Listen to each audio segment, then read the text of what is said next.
नमस्कार बच्चों, मैं हूं डॉक्टर धर्मेंद्र राजपूत। आप इस समय देख रहे हैं अग्रय आयुर्वेद क्लासेस। चलिए, आज हम पढ़ने वाले हैं शरीर क्रिया विज्ञान का तीसरा चैप्टर, जिसमें हम जानेंगे दोषों के स्थानों को। तो आप सभी लोग अपनी अपनी बुक्स ले लीजिए, शरीर क्रिया, और उसके बाद में आप जो है जैसे प्रेफरेंस हम देते हैं शिव कुमार गौर की जो बुक है उसको, लेकिन आपके पास जो भी बुक है आप शरीर दोषों के स्थान जहाँ पे दिए हुए हैं उसको आप ले लीजिएगा। ठीक है, अब हम शुरू करने वाले हैं। हम जैसे ही शुरू करने वाले हैं फर्स्ट चैप्टर को, आप कहीं जहाँ पे मैं बताऊंगा वहाँ पे हाईलाइट भी करते जाइएगा। तो सबसे पहले हम आते हैं हमारे दोषों पे। 3 दोष हैं जो हम पहले पढ़ चुके हैं। कौन कौन से दोष होते हैं शरीर में? वात, पित्त और कफ। ठीक है, और ये तीसरा चैप्टर है जो है दोषों का स्थान। दोषों का कार्यक्षेत्र, वैसे तो पूरा शरीर ही दोषों का कार्यक्षेत्र है। सारे शरीर में दोष रहते हैं और ऐसा नहीं है कि किसी पर्टिकुलर स्थान पे कोई एक दोष रहता है। रहते पूरे शरीर में है, लेकिन हाँ कोई विशिष्ट स्थान जो है कि उनका रहता है जहाँ पर कि वो अधिक मात्रा में रहते हैं, या फिर यूँ कहें कि वो उनका घर होता है। यदि घर के साथ सुधार कर दिया जाए तो पूरे शरीर में वो सुधरे हुए दोष रहते हैं, यानी कि बैलेंसिंग दोष संपूर्ण शरीर में हो जाते हैं। इस वजह से हमको इनका स्थान पढ़ना होता है, क्योंकि ये विशिष्ट रूप से कहाँ पे पाए जाते हैं। दोषों की साम्यावस्था इनकी सूक्ष्म अवस्था है, और इस अवस्था को हम इनकी क्रियाओं का भान नहीं होता है। ये क्रिया निरंतर होती रहती हैं। इस समय इनकी असाम्य क्रियाओं का इस प्रभाव शरीर में प्रकट हो जाता है। यह दोषों की स्थूल अवस्था है। इस अवस्था में शरीर के जिन स्थानों पर दोषों की क्रियाशीलता विशेष रूप से प्रकट होती है, उन स्थानों को दोषों का स्थान विशेष कहते हैं। देखिए, इससे भी यही समझ में आता है कि कोई पर्टिकुलर कोई स्थान नहीं है, और दोषों को ढूंढने जाएंगे तो ऐसे आपको मिलने वाले भी नहीं है कि कहाँ पे क्या दोष है। हाँ, लेकिन उनके कार्यों को देखते हुए, उनके लक्षणों को देखते हुए हम समझ सकते हैं कि यहाँ पर इस दोष का विशेष रूप से प्रचुर मात्रा में स्थान है जो कि वहाँ पे निवास करता है। यदि हम उस स्थान की या फिर उस स्थान के दोष की हम जैसे ही चिकित्सा करते हैं तो वो जो दोष है बैलेंस हो जाता है। जैसा कि आचार्य चरक ने सूत्र स्थान के 20वें अध्याय के 8वें श्लोक में कहा है कि सर्व शरीर चरास्तु वात पित्त श्लेष्माणो ही सर्वस्मिन् शरीरे कुपिता कुपिता शुभ अशुभानि कुर्वन्ति। यानी कि कुपित या अपकुपित होकर समस्त शरीर में व्याप्त जो वात पित्त कफ दोष हैं, देह में शुभ या अशुभ कार्यों का कार्य करते हैं, जिनके की साम्यावस्था होने पर शुभ होते हैं, हमारे लिए शरीर के लिए शुभ होते हैं, और यही यदि असाम्य अवस्था में आ जाते हैं तो क्रियाओं के कारण अहितकर हैं। ये ठीक नहीं है। यदि असाम्य अवस्था में होते तो हमको दोष को साम्य करना पड़ेगा, जब ही हमारे शरीर जो है निर्विकार बना रहेगा। वात पित्त श्लेष्मण, हाँ पुनः सर्वी। देखो, वात पित्त कफ तीनों ही दोष हैं, इसको बार बार पढ़ने की आवश्यकता नहीं है। आप बिल्कुल जान चुके होंगे कि तीनों ही दोष होते हैं जो कि हमारे समस्त शरीर में संचार करते हैं। यानी कि देखिए, यहाँ पे आ गया है कि सर्व शरीर चराणाम, यानी कि सारे शरीर में जो है संचरित होते हैं वात पित्त कफ, हमारे समस्त स्रोतों के मार्ग भी होते हैं ये। तो सबसे पहला जो दोष है वात दोष, उसके बारे में हम पढ़ेंगे। उससे पहले आप एक जनरल सी चीज़ जान लीजिएगा कि वात का जनरल स्थान कहाँ होगा, पित्त का जनरल स्थान कहाँ होगा, कफ का कहाँ होगा। ठीक है, तो हम जैसा कि जानते हैं कि हम नर्वस सिस्टम से कोरिलेट करते हैं बात को, मैंने आपको बताया था। ऐसा स्पेसिफिक आयुर्वेद में कहीं नहीं लिखा हुआ है कि बात का स्थान जो है नर्वस सिस्टम होता है, लेकिन हम जो है समझने के लिए उसे समझते हैं, ताकि उसकी जो क्रियाशीलता है, कार्य होता है, जो कारणत्व होता है, वो होता है दर्द, है ना, यानी कि पेन। तो उस वजह से हम इसको न्यूरोलॉजिकल डिसऑर्डर से जोड़ते हैं, न्यूरोलॉजिकल डिसीज से जोड़ते हैं। ठीक है, तो उस बात को अलग रखते हुए हम पहले जानेंगे कि बात का पर्टिकुलर स्थान कहाँ हो सकता है। शरीर को हम 3 भागों में डिवाइड कर लेते हैं। सबसे पहले हम बात का स्थान देखेंगे। तो बात को शरीर के किस स्थान में? शरीर को हम नाभि से नीचे का एक स्थान देते हैं, नाभि से हृदय के बीच का दूसरा स्थान देते हैं, हृदय से ऊपर तीसरा स्थान देते हैं। तो नाभि से जो नीचे का जितना भी भाग है तो ये बात का स्थान कहलाता है। नाभि और हृदय के बीच का जो जगह है उसे हम पित्त का स्थान समझेंगे, और ऊपर का जो हमारे उराह का जो और सिर का जो भाग है उसे हम कफ का स्थान कहेंगे। कैसे कहेंगे? देखिए, वही चीज़ें हैं जो कि इसमें आने वाली हैं, जो हम पढ़ने वाले हैं छोटे छोटे से रूप में। बस्ती पुरुषा धानम कटी सक्थिनी पादव अस्थीनी च बात स्थानानि तत्रापि पक्वास्यो विशेषण बात स्थानम। बस्ती यानी मूत्राशय, ब्लैडर, बात का स्थान है, नीचे ही है, ये नाभि से नीचे है। पुरीसाधान, बड़ी आंत्र, ये भी नाभि से नीचे। कटी, कमर, श्रोणी, हमारे दोनों भाग। देखिए जनरली आप दर्द से भी समझते, कटी में दर्द होता है, कमर में दर्द होता है। हाँ दर्द होता है, बात की वजह से होता है, ठीक है। हाँ, और कटी वैसे भी नीचे ही है आपकी नाभि से नीचे। सक्तनी यानी जंघा, जंघा में भी दर्द होता है। पाद यानी पैर, आपके फुट्स में भी जो है पेन होता है। अस्थिनी, अब यहाँ अस्थियाँ तो सारे शरीर में होती है, लेकिन बात का स्थान क्यों कही गई हैं? देखिए सारे शरीर की ही जो अस्थियाँ हैं वो बिल्कुल बात का स्थान है, कोई डाउट नहीं है इस बात में। लेकिन जो बड़ी अस्थियाँ हमारी पाई जाती हैं शरीर में, वो प्रमुखतः हमारी फीमर है, टिबुला फिबुला, टिबिया फिबुला, इनकी वजह से ज़्यादा बड़ी बड़ी अस्थियाँ नीचे हैं, हमारे पैरों में हैं, तो बात का स्थान कह देते हैं इनको, है ना। इनमें यदि बड़ी अस्थियां हैं तो इनमें ज़्यादा स्पेस भी होगा, ज़्यादा स्पेस होगा तो वहाँ पे बात होगी भी सही, तो इस वजह से इन अस्थियों के बारे में बतलाया गया। बाकी इनमें भी पक्वास यानी कि बड़ी आंत्र विशेष रूप से बात का स्थान है। देखिए बात कहाँ रह सकती है? यदि हम बात को वायु ही समझें तो वो रह सकती है जहाँ पर स्पेस हो। अब स्पेस आप देखिए, नाभि से नीचे कहाँ पे आपको स्पेस ज़्यादा मिल रहा है? तो स्पेस ज़्यादा से ज़्यादा मिलेगा आपको बड़ी आंत्र में, है।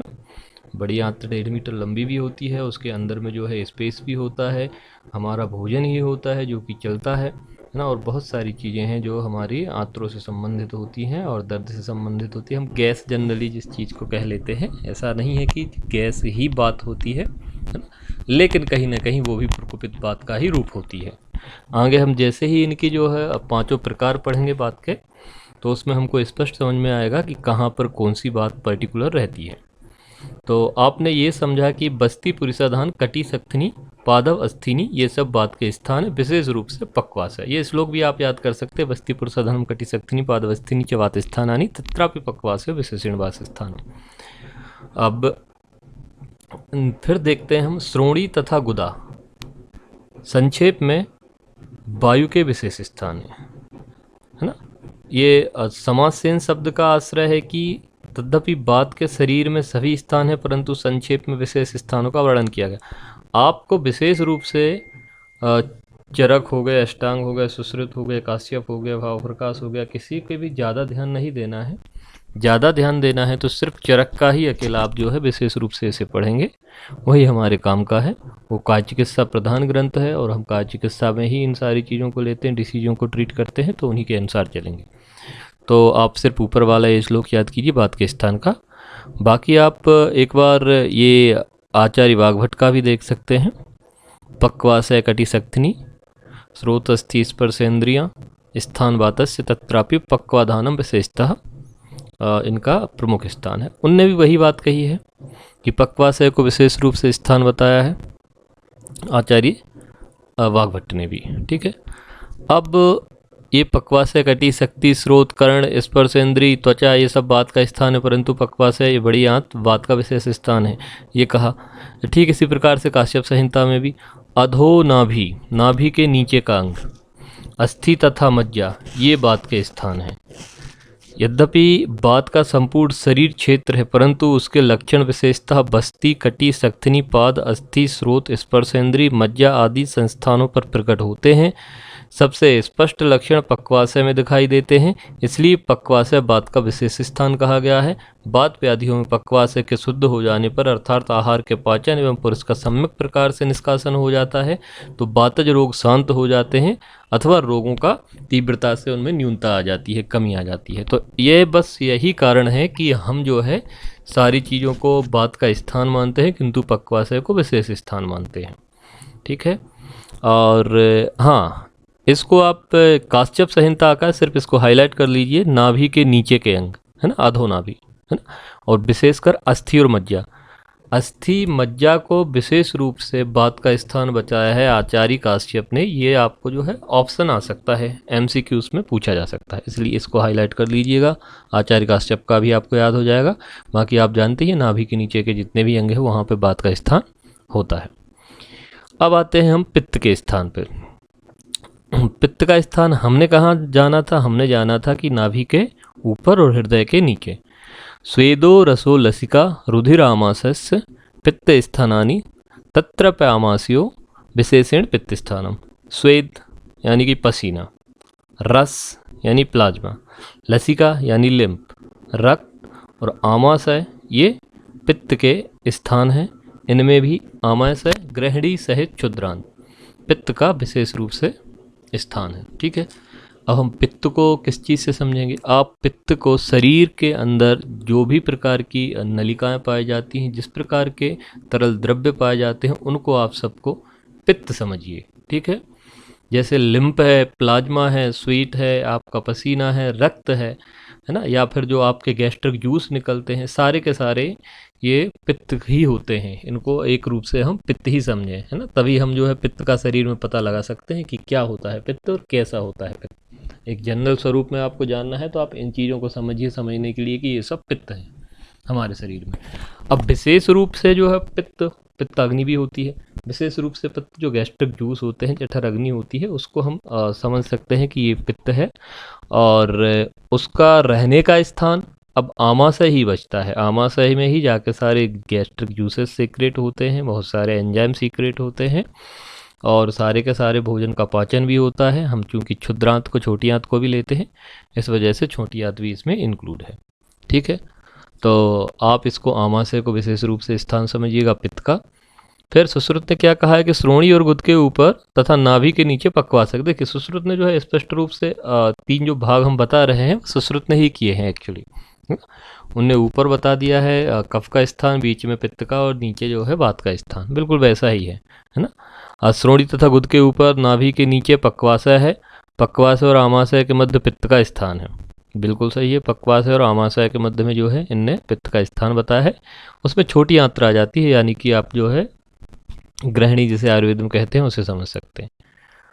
अब अष्टांग हृदय के अनुसार क्या कहते हैं? नाभि, आमाशय, स्वेद, लसिका, रक्त तथा रस, चक्षु, त्वचा ये पित्त के स्थान है। इनमें भी नाभि विशेष रूप से पित्त का स्थान है। नाभि का अर्थ नाभि क्षेत्र है, अर्थात वह क्षेत्र जिसमें ग्रहणी यानी ड्यूडेनम सहित क्षुद्रांत स्थित है। तीनों संहिता ग्रंथों में जिसका उल्लेख ऊपर किया गया है। पित्त का विशेष रूप से स्थान यदि देखें तो उसमें थोड़ा सा अंतर प्रतीत होता है। चरक संहिता में आमाशय, सुश्रुत संहिता में पक्वाशय तथा आमाशय के मध्य बागभट संहिता में नाभि क्षेत्र पित्त के विशेष स्थान कहे गए हैं। आप एक काम कीजिएगा, इन तीनों को हाईलाइट कर लीजिए, स्पष्ट रूप से आपको समझ में आ जाए। यदि एमसीक्यूज में पूछा जाएगा तब तो ठीक है, अदरवाइज समझने के लिए आप इतना समझिए कि बीच में होता है आमाशय विशेष रूप से स्थान है। आमाशय के अंतर्गत जितनी भी आपको जो है द्रव्यगत चीज़ें आपको दिखाई देती हैं, आप उसको क्वेश्चन में लिख सकते हैं, है ना। जैसे कि लसिका हो गया, रक्त हो गया, स्वेद हो गया, है ना, और प्लाज्मा हो गया, आपका पसीना हो गया, ये सारी चीज़ें बाकी आप पढ़ लीजिएगा, कुछ विशेष नहीं है। तीसरा आते हैं, हमारा तीसरा दोष है कफ। कफ का हमने कहाँ समझा कि स्थान कहाँ होता है? हृदय के ऊपर। उरह शिरो ग्रीवा पर्वाण्यमाशयो मेदश्च श्लेष्मणः स्थानानि तत्र प्यूरो विशेषण श्लेष्मणः स्थान। ये तीनों स्थान के जो श्लोक हैं, इनको आप फर्स्ट ईयर में हैं तो आप बिल्कुल याद कर लीजिएगा, बहुत ज़रूरी है। यदि आप इनको याद करके रखेंगे तो कभी भी आप भूलेंगे नहीं, ना। तीनों के स्थान आपको याद हो जाए, यदि स्थान याद हो गए, चिकित्सा करना बहुत आसान हो जाता है। किसी भी पेशेंट की जब आप फाइनल ईयर में चिकित्सा करेंगे, फाइनल के बाद में इंटर्नशिप में होंगे, तब आप देखेंगे कि इन चीज़ों का बहुत ही विशेष रूप से महत्व है। पहले समझते हैं कफ का स्थान कहाँ है। और यानी कि वक्षस्थल, ठीक है, जहाँ पे आपके फेफड़े आ जाते हैं। सिर, ग्रीवा गर्दन, पर्व यानी कि ज्वाइंट्स आपकी संधियाँ, आमाशय तथा मेद ये कफ के स्थान है। इनमें भी उरह श्लेष्मा का विशेष रूप से स्थान। देखिए जनरली हम क्या समझते हैं कफ से, यदि आप कफ भी समझते हो, जो कफ खांसी वासी वगैरह में आता है, तो वो कहाँ होता है? हमारे फेफड़ों में होता है। तो फेफड़ों में होता है, इसलिए जो है फेफड़े यानी कि हम इसको क्या, वक्षस्थल को क्या बोलते हैं आयुर्वेद में? उरह बोलते हैं। और तो उर ही जो है विशेष रूप से श्लेष्मा यानी कि कफ का स्थान है। श्लेष्मा कफ को कहा गया है, तो श्लेष्मा का स्थान क्या हुआ? और हुआ विशेष रूप से। अब इसमें एक क्वेश्चन आ सकता है, सर इसमें आमाशय भी है। आमाशय तो हमने पित्त का स्थान पढ़ा था, बिल्कुल पित्त का हमने स्थान पढ़ा था, पित्त का विशेष स्थान है। ऐसा तो नहीं कहा है कहीं पे भी, ना तो मैंने ना किताब ने, कि जो है आमाशय के स्थान में सिर्फ पित्त ही होगा, वहाँ बात नहीं हो सकती या कफ नहीं हो सकता। बिल्कुल हो सकता है, हाँ, अत्यधिक मात्रा में जो प्रकुपित होता है उसकी हम विशेष रूप से बात कर रहे हैं। तो जैसे यदि इन दोनों में आमाशय आया है, कफ में भी आया है, पित्त में भी, तो पित्त तो विशेष रूप से स्थान है ही, उसके साथ में उसमें कफ भी आ जाता है। हम आगे पढ़ेंगे कैसे मंदाग्नि वगैरह कफ की उत्पत्ति की वजह से हो जाती, आम दोष कैसे हो जाते हैं, ये सारी चीज़ें आगे पढ़ी जाएंगी, है ना। अब सुश्रुत जो बोलते हैं, आमाशय श्लेष्मा का स्थान है। अब सुश्रुत ने आमाशय को क्यों बोल दिया श्लेष्मा का स्थान? क्योंकि उनने ग्रहणी को पित्त का स्थान बोला था। ग्रहणी बोले तो ड्यूडेनम जो आपकी होती है क्षुद्रांत, है ना, उसको जो है विशेष रूप से पित्त का स्थान बोला था। इस वजह से उनने यहाँ इसको आमाशय को श्लेष्मा का स्थान बतलाया। ठीक है, इसको हाईलाइट कर लीजिए, बाद में एक पूरी की पूरी टेबल भी बनी रहेगी, आप निश्चिंत रहें। लेकिन फिर भी इन चीज़ों को हाईलाइट कर लीजिए, क्योंकि इसमें ज़्यादा कुछ हमको पढ़ना नहीं है और बहुत ज़्यादा है भी नहीं। तो जो 2-4 चीज़ें हैं उनको हाईलाइट करके और उनको याद कर लेना है।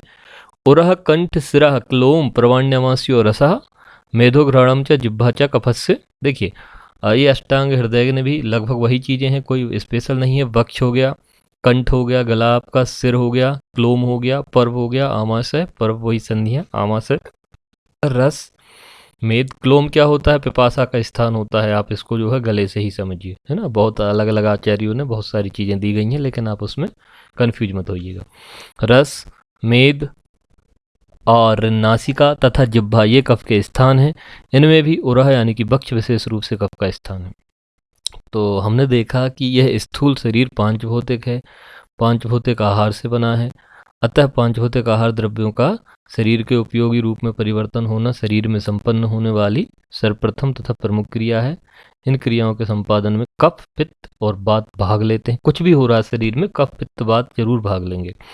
मुख में आमाशय पर्यंत अंतः प्रणाली वक्ष में स्थित है तथा इस भाग में की जो भित्तियों से क्षरित जलयुक्त श्लेष्मा अंश अन्न का क्लेदन करता है, जिससे आमाशय में आंत्र में होने वाली पाक क्रिया को सफलता प्राप्त हो जाती है। और यह क्लेदन क्रिया आहार पाक की एक प्रमुख प्रक्रिया है। कफ के कार्य में किस प्रकार की विकृति आने की संभावना होती है, इसका भी इसी क्रिया पर प्रभाव पड़े। आपको बहुत कुछ नहीं जानना है, आप सिर्फ इतना समझिए कि वात, पित्त और कफ ये तीनों ही यदि समान अवस्था में रहते हैं तो यह शरीर के दोषों को बैलेंस करके रखते हैं। शरीर में दोष के द्वारा जो उत्पन्न होने वाले रोग हैं उनको उत्पन्न नहीं होने देंगे। और यदि ये विषम अवस्था में हो जाते हैं तो विषम अवस्था में ये दोष का रोग का कारण बनते हैं, है ना। यानी कि आपके दोष समान अवस्था में रहेंगे तो कोई दिक्कत नहीं होगी। दोष यदि समान अवस्था में नहीं रहेंगे तो उनको जो है समान अवस्था में करना पड़ेगा, अन्यथा क्या होगा, बहुत सारी बीमारियों का कारण हो सकता है। अब कोई भी बीमारी यदि आपको हो जाती है तो फिर उसे हम जानेंगे कि पहले इसमें कौन सा दोष इन्वॉल्व है। यदि हम समझें कि वात इन्वॉल्व है, पित्त इन्वॉल्व है या इनमें से कफ इन्वॉल्व है तो हम कफ की चिकित्सा करेंगे। अब कफ कहाँ पाया जाता है? जैसा हमने पढ़ा है कि कफ जो है ऊर्ध्व जत्रुगत पाया जाता है, यानी कि आपकी जत्रु के ऊपर उरह प्रदेश में विशेष रूप से पाया जाता है, सिर में होता है। तो हमको उसी पर्टिकुलर स्थान की चिकित्सा करनी है। बात पित्त की आ जाए यदि, तो पित्त में हम क्या करेंगे? पित्त में हमको आमाशय की द्वारा चिकित्सा करना है, जिसमें कि आमाशय इन्वॉल्व हो, हम आमाशय को साफ कर सकें। और बात की बात आती है तो बात में हम जो है नीचे यानी कि पक्वाशय के उसका खाली करेंगे, उसे ठीक करेंगे, वहाँ की चिकित्सा करेंगे। हमको पता रहेगा कि कौन सी वायु कहाँ होती है, कौन सा पित्त कहाँ होता है, तो हम उसके अनुसार उसकी चिकित्सा कर सकते हैं। हम देखेंगे, जानेंगे कि भाई वायु बढ़ी रहती है तो वायु कहाँ होती है। यदि हमको पता चल गया कि वायु यहाँ होती है तो उसको कैसे निकाला जाए, उसे कैसे कम किया जाए या कैसे उसे बैलेंस किया जाए, तो हम चिकित्सा आसानी से कर सकेंगे। इस वजह से हमको जो है इनके स्थानों को पढ़ना पड़ता है। बात करते हैं ज़रा कुछ आपको टेबल बता देते हैं, ये है ना। ये जो भी लिखा हुआ है इसे आप आराम से पढ़ लीजिएगा, कोई बहुत कुछ स्पेशल नहीं है। आहार पाक के फलस्वरूप उत्पन्न सार अंश का रक्त में विसरण, मलांश शरीर से निष्कासन, ये बात की क्रियाएं हैं। ये क्रियाओं के बारे में बताया है ना। किसकी क्या क्रिया है वो आगे हम विशेष रूप से पढ़ेंगे। जैसे ही हम उनके कर्म पढ़ेंगे अच्छे से पढ़ेंगे, एक एक दोष को पढ़ेंगे। जब तक आप ये समझ लीजिए कि सर्व शरीर चर बात पित्त, सर्व शरीर चर कहा गया है सारे शरीर में चलने वाले, बात पित्त एवं कफ के मुख्य स्थान। ये टेबल है, इसको देख लीजिए। और आप इस वजह से पढ़ना चाहते हैं कि कहीं एमसीक्यू में आ गए हैं तो कैसे इनको हम लगा पाएंगे, तो उस तरीके से ही मैं आपको पढ़ा देता हूँ। देखिए, बात को हम जो बात करते हैं उससे थोड़ा सा कोरिलेट कर लेते हैं। बात यानी कि जो बातें करते हैं, लिख लीजिए उसमें आप जो है बातें लिख लीजिए, है ना, टॉकिंग। पहला बस्ती। तो देखिए बस्ती को हम सिर्फ इनको समझने के लिए पढ़ रहे हैं, इस चीज़ से कोरिलेट कर रहे हैं, इस वजह से हम ऐसा पढ़ रहे हैं। अदरवाइज जो है आप ऐसा मत समझिएगा, सिर्फ जनरली ताकि आपको याद हो जाए।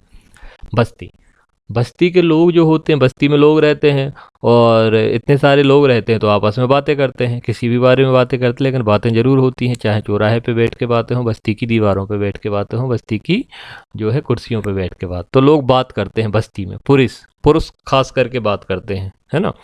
कटी, किसी को कांटा भी चुभ जाए तो भी लोग बात करते हैं, ठीक है। सक्रिय, जो ज़्यादा बात करता है तो उसे लोग कहते हैं कि हाँ ये एक्टिव व्यक्ति है ना, सक्रिय है। पाद, है ना, जो है आप पैरों के, जैसे किसी के पैर किसी को गंदे दिख रहे हैं, कुछ चल रहा है, इधर से उधर जा रहा है, कुछ भी हो रहा है ना, तो भी लोग उसके बारे में बात करेंगे। दबे पाँव बात करते हैं। वैसे ही अस्थियाँ, हड्डियाँ। अब किसी की हड्डी टूट गई, मान के चलो किसी ने किसी को मार दिया, तभी तो हड्डी टूटेगी। अब जो उसकी हड्डी टूट गई है तो सोचिए ये हड्डियाँ भी जो है लोगों की बातों का विषय बन जाती हैं कि यार उसको इसने मारा था, ऐसा वैसा, है ना। अब आते हैं पकवास है ना। अब पकवास है, पकी पकाई बातें पका देते हैं लोग एक दूसरे से बात कर करके। श्रोणी, सुनना, स्रोत समझ लीजिए इसको आप ऐसा, है ना, तो सुनते हैं, श्रोता लोग जो है बातें सुनते हैं, है ना। गुदा, स्रोत, स्पर्शेंद्रिय। अब बाकी का आप इसी तरीके से जो है सबको कोरिलेट कर लीजिएगा, ठीक है। इसी तरीके से आपको पित्त को आप पिता मान लीजिए, है ना।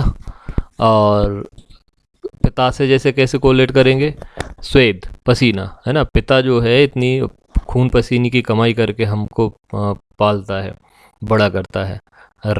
रस से, लसिका, रक्त, आमास है, पिता हमारा खून होता है, रक्त होता है ना।